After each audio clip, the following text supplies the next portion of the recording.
Hallo und willkommen zu Dialog auf Deutsch, Besa Dujem. Heute schauen Azad, Lukas und Kawa in Berlin das Ahmetspor-Spiel. Lukas, kommst du heute Abend mit? Wohin gehen wir?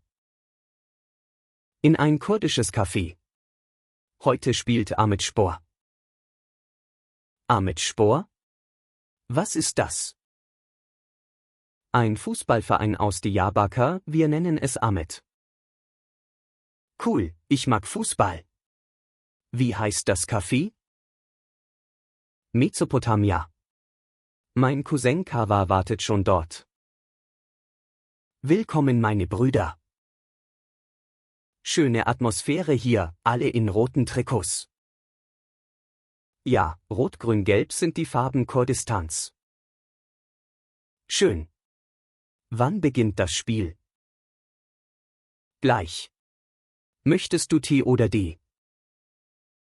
D, bitte. Erste Mal probiere ich es. Hoch lebe Ahmet.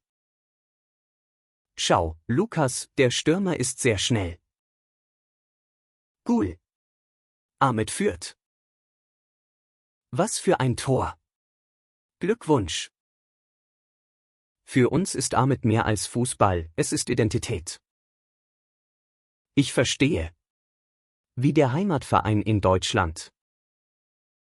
Genau. Komm öfter, du gehörst jetzt zu uns. Wir haben gewonnen. Was für ein Spiel. Großartig. Wann ist das nächste Spiel? Nächste Woche. Du kommst wieder? Auf jeden Fall. Biyi Ahmet. Das war Dialog Besa Dujem. Biyi Ahmetspor und bis zur nächsten Folge.